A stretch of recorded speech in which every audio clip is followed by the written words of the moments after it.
Without objection, all of the opening statements will be included in the record. We will now introduce today's witness. Mr. Patel has been the director of the FBI since February of 2025.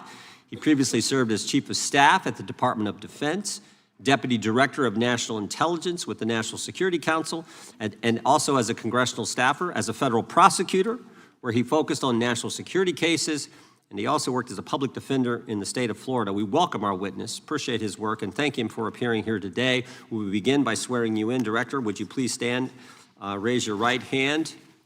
Do you swear or affirm under penalty of perjury that the testimony you're about to give is true and correct to the best of your knowledge, information, and belief, so help you God? Let the record reflect that the witness has answered in the affirmative. You can be seated as you are. You know, you've been through this yesterday. Did a fine job. Please know that your written testimony will be entered into the record in its entirety. Accordingly, we ask that you summarize your testimony. Director, you may begin. Good morning, Mr. Chairman, Ranking Member Raskin, and members of the committee. I want to begin today by discussing the appalling assassination of Charlie Kirk. It's important for this FBI to be transparent without jeopardizing our investigations, so a little bit of the timeline is important. Charlie Kirk was unfortunately assassinated on September 10th. We immediately, the next day, released images early in the day in local time in Utah to start the public partnership in our manhunt for the assassin and culprits. At approximately 5 p.m. local time, I arrived on the ground and walked the crime scene myself, and we flew multiple FBI assets in and out to process DNA simultaneously while bringing in evidence response technicians, hostage rescue teams, and other experts to assist state and local law enforcement with their investigation. At 8 p.m. local on September 11th, the FBI collected and populated and promulgated at a press conference a video of the suspect on the grounds. We also released enhanced images. Due to that release that I directed and ordered, the suspect involved was apprehended and in custody at 10 p.m. local time. That's less than 2 hours after we did the video release and the photo release. So within 33 hours, that individual suspect was in custody. And his family, who has since been interrogated, specifically stated to FBI interrogators that because of the video that the FBI released at my direction and because of the photographs that they released, they identified their son, they confronted their son when he swung by their home, and that's what led to his apprehension. We are still, the FBI has that investigation ongoing, and it continues to be ongoing, and I want to thank the state of Utah and the state and local authorities there. And I also want to thank the Attorney General and President Trump for directing resources to allow us to conduct that investigation as we have. Under this administration, the FBI has arrested more than 23,000 violent criminals. 23,000 in 7 months. That's twice as many year to date last year.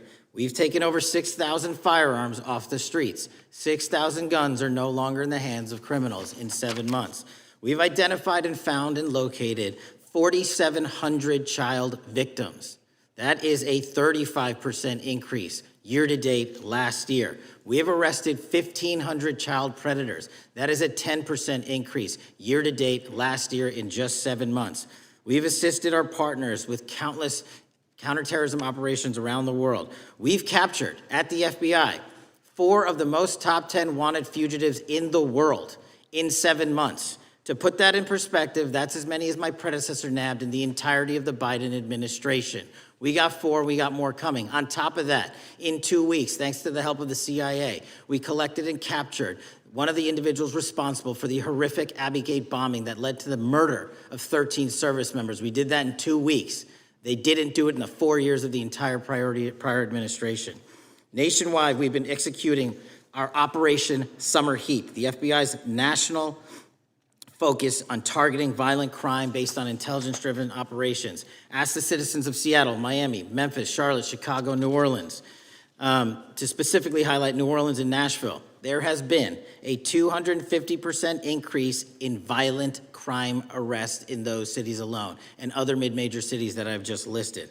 In just a few short months, we have already unleashed 1,000 FBI personnel across this country. Every single state across this country is getting a plus up. This is a fiction that the FBI is short or that we are compromising the men and women in the field. They do not need to be in Washington, D.C., so we're sending them into the field to each and every one of your states.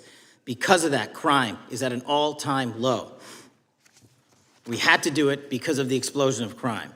And maybe the most important stat for Americans to realize, in just 7 months, we are on track to produce the lowest murder rate in modern U.S. history by double digits.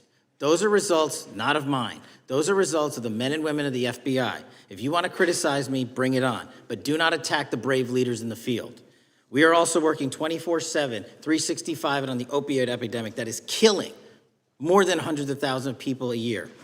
We have seized 1,600 kilograms of fentanyl off the streets so far in 7 months. Year-to-date, 25% increase. To put that in perspective, that's enough to kill a third of the American population, 120 million Americans. 100,000 kilograms of cocaine and meth gone off the streets.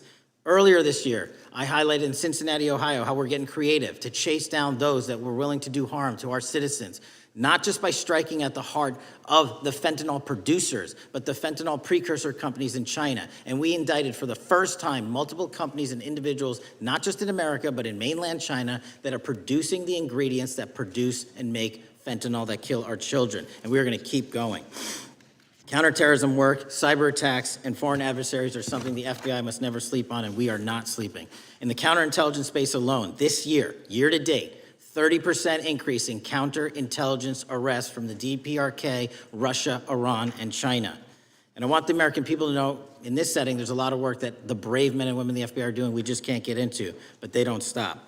Our cyber threats, ransomware attacks, those harming our children online. We have nearly a 20% increase in indictments and arrests in 7 months alone this year. We're going after those that harm our malware, infrastructure systems, telecom systems, and energy structure. Combating SALT and Vault typhoons are just a little bit of the examples we're doing.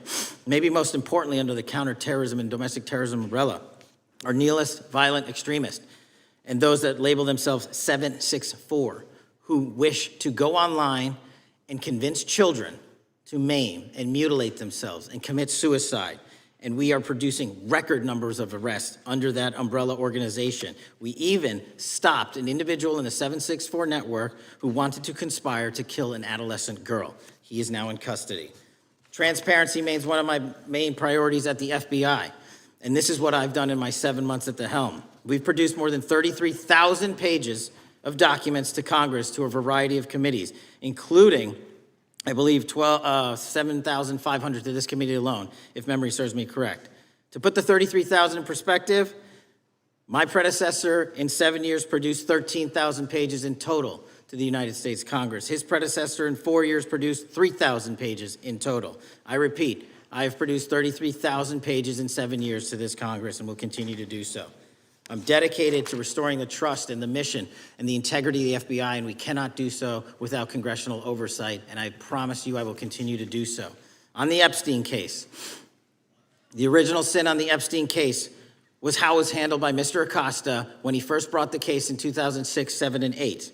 The original case had a very limited search warrant, had a very limited search window, had a very limited investigative window. I was not there when those search warrants and that investigation was launched. I would not have done it that way. They were limited to only 3 to 4 years of investigations from 97 to approximately 2001 and 2002 to 2005.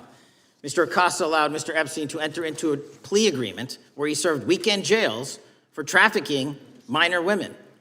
He also was allowed to leave jail to go home on the weekends. Plus, he allowed a non-prosecution agreement to be signed as part of that plea deal, prohibiting future investigations from that prosecution and from that evidence, and prohibiting the collection of further material. That is the original sin. We are working with Congress to produce more than any administration ever has material on Epstein. And I welcome the challenge to tell us that we are not being as transparent as the law allows. We even went to court and asked the judges to lift those prosecutorial agreements and to lift those court order seals, and they denied us 3 times. Congress is welcome to do the same and join the fight. And I'd lastly like to focus on operation that the president led in D.C. Because of this, we are taking this fight in D.C. to every single city across the country. 2,100 arrests in the last month alone. D.C. has seen a 60% decrease in gun crimes, 75% decrease in carjackings, and 53% decrease in homicides in our nation's capital. and rightly so. We're bringing that fight to the streets of America. I want to thank you for your support, and I'm proud to be the director that leads this FBI into a new headquarters building that they've needed for decades, saving the taxpayer $3.5 billion, and also providing our workforce a safe environment. If you don't know the calamity that is the Hoover Building, I invite each and every one of you to walk around. I'll give you a tour myself, and you can see where the cement falls on the heads of our employees that is only to be saved by netting. Just to give you an example. Thank you for support to our mission. And I do want to highlight one thing about DC. It's because the FBI gathered sources and evidence that we were able to, through our source network, identify the horrific murder of the DC intern, Eric Tarpinian. And I've spoken to his family, and we are working to bring them justice. And Mr. Chairman, in my 16 years, now my 17 years of government service, if anyone has any questions about my service, bring it on. Yeah. Thank you, Director.